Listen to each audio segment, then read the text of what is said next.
spiritual awakening, trauma, or mania. You know what's fascinating?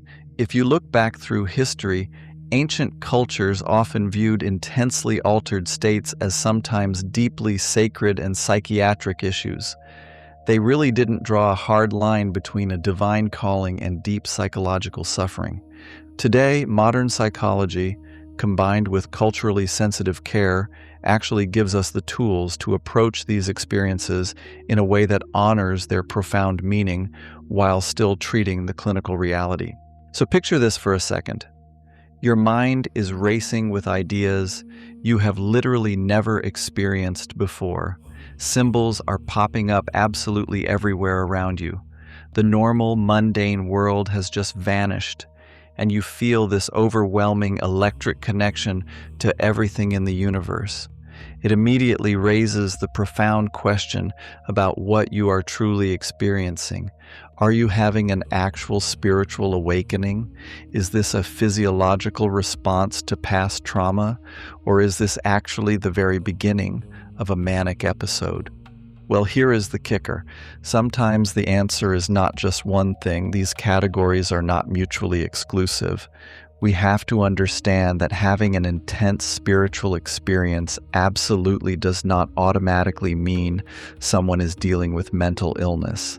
At the exact same time, spiritual language should never, ever be used as an excuse to ignore dangerous, life-altering symptoms.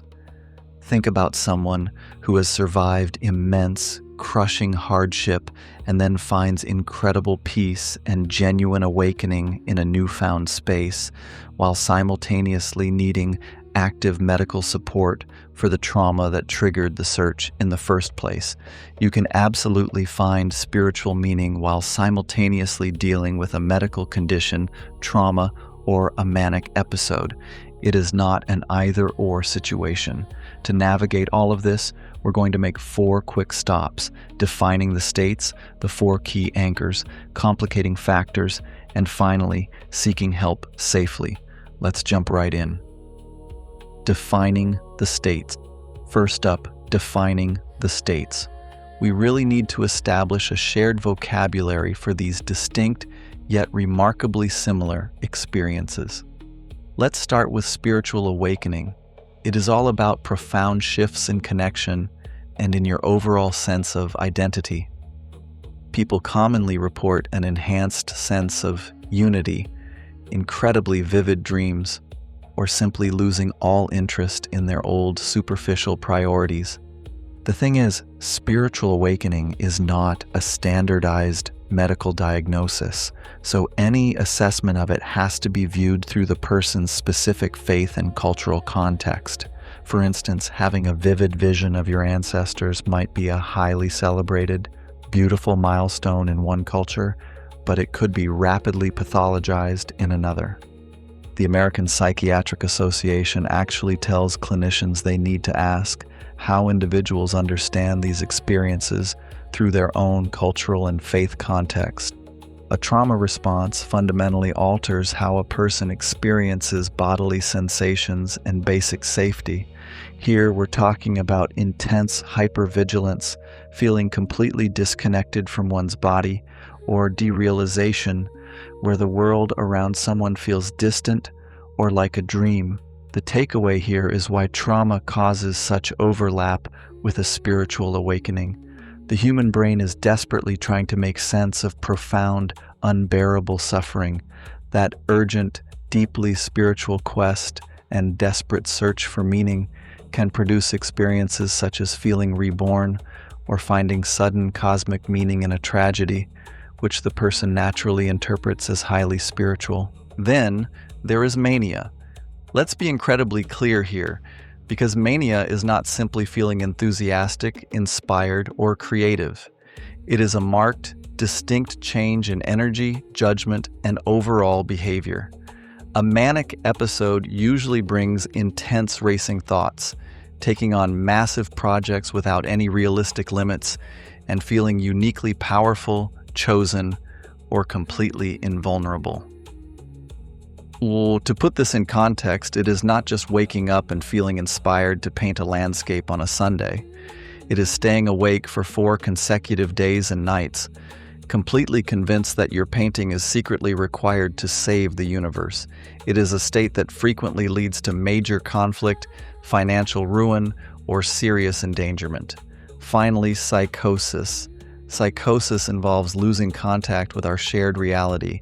It can mean hearing distinct voices, believing ordinary, everyday events contain secret divine messages intended strictly for you, or experiencing intense paranoia.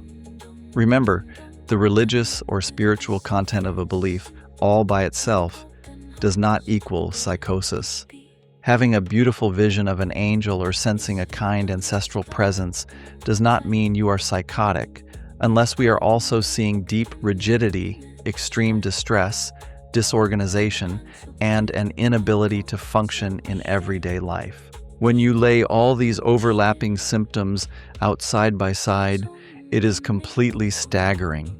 It perfectly illustrates why this topic is so incredibly difficult to navigate. Altered perceptions, vivid visions, massive identity shifts, and withdrawing from society can happen during a spiritual awakening, a trauma response mania, and psychosis. This is exactly why you cannot diagnose yourself, or anyone else for that matter, from a simple 10-question online quiz. The pattern over time and the full context of the person's life matter so much more than any single isolated symptom. The 4 key anchors. That brings us to section 2, the 4 key anchors. This is where we transition from asking, what is happening to them, to the much more vital questions. We are looking at sleep, functioning, belief flexibility, and safety. Differences in sleep patterns can be an incredibly valuable indicator. Comparing the desperate exhaustion of trauma with the energized invulnerability of mania gives us a major clue about what is actually happening. On one side, picture the extreme exhaustion of someone who desperately craves sleep and is literally begging for it, but is kept painfully awake by hypervigilance or nightmares. Contrast that with someone whose brain is running at 3 million miles an hour. Picture someone who sleeps for only 2 hours a night, yet wakes feeling completely rested, intensely powerful, and utterly convinced that sleep is simply a weakness they have transcended. Another major differentiator is belief flexibility. A contained spiritual experience usually allows for humility and some degree of openness.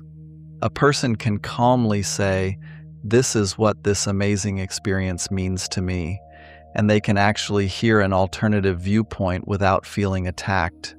Mania or psychosis, on the other hand, can trap a person in a fixed, rapidly escalating certainty. All flexibility is gone. They might be rigidly convinced that they have a secret, world-changing mission, and anyone asking even mild questions is instantly seen as evil or as actively obstructing divine will. When we bring these anchors together through the practical standard of evaluating functioning, control, and safety, we can stop endlessly debating the philosophical question of whether an experience is real or fake. We can focus entirely on making sure the person is physically protected. Look closely at their functioning and control.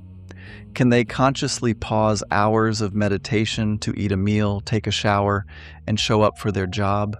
If so, their control is likely still intact. Or do they feel uncontrollably compelled to spend their life savings or obey voices telling them to wander into traffic? This is how we assess and protect someone without invalidating their search for meaning. Complicating factors. On to section 3, complicating factors.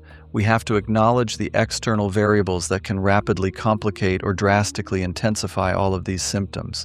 Things like intensive meditation retreats, extreme fasting, or massive sleep deprivation can pour gasoline on the fire. Here is a seriously wild fact. Severe, prolonged sleep deprivation alone can induce genuine psychotic symptoms in completely healthy individuals who have no history of mental illness. If someone suddenly believes that sleep interferes with divine communication, they may enter a highly dangerous feedback loop in which less sleep produces even more intense, unmanageable symptoms. Things such as a sudden onset after childbirth, medication changes, or underlying physiological issues like thyroid disease are genuine reasons why we need a medical assessment, not merely a spiritual interpretation. Psychedelics or cannabis might create an experience that feels deeply and beautifully spiritual, but that subjective meaning does not magically eliminate the very real medical risk. We have to take urgent warning signs with the utmost seriousness. If someone has had little or no sleep for days and remains highly energized, is hearing voices commanding them to do dangerous things, is engaging in shockingly reckless spending, is expressing suicidal thoughts, or is showing a total inability to meet basic needs such as eating or drinking water, professional clinical evaluation is absolutely necessary to prevent serious, life-altering consequences like seeking help safely. That brings us to Section 4, seeking help safely. So what do you actually do? Let's talk about how you can take compassionate, immediate action to protect yourself or a loved one without surrendering the personal, spiritual meaning of the experience. If you find yourself in the middle of one of these states, these are the non-negotiable emergency breaks. Ground yourself. Tell someone you trust exactly what is going on in your head. Protect your sleep at all costs. I cannot stress this enough. Sleep is vital for brain health. Immediately pause intensive fasting, hours of breath work, or all-night rituals. Postpone any major life decisions, such as quitting your job, ending your marriage, or giving away all your money. Most importantly, seek out a spiritually sensitive clinician. Remember, a genuinely good professional does not need to declare your spiritual experience meaningless in order to help keep your brain and body safe. If you are supporting a loved one through an intense and confusing state, here is your essential playbook. Keep your language firmly grounded in observable, real-world facts. Do not argue aggressively about whether their visions of angels or energy surges are actually real. Never ridicule their beliefs. Doing so may cause them to withdraw from you completely. Instead, lean heavily into collaborative language. Try something gentle like, "I understand that this feels deeply spiritual and incredibly real, but I am seriously concerned because you have not slept in 3 entire days, and you are about to spend your rent money." Focus on sleep and physical safety, not on debating theology. As a quick but vital public service announcement in the United States, if you or someone else is experiencing an emotional or suicidal crisis, you can call or text 988. For a life-threatening medical emergency, call 911. Getting immediate emergency assistance when someone is in acute danger is paramount. Do not wait. Ultimately, the safest response does not force you to choose between profound spiritual meaning and vital mental health care. A true path toward wholeness can absolutely include medical help, therapy, medication, and spiritual practices sitting side by side. I'll leave you with this provocative thought to ponder. How can we build a culture that fully respects the limitless mysteries of the human spirit while remaining firmly grounded in compassion and the protection of the human mind? Thanks for joining me. See you next time. Thank you for watching. Remember, you are worth the time it takes to slow down, listen within, and care for yourself. If you found this helpful, please subscribe for more mindful insights. Until next time, take gentle care of yourself.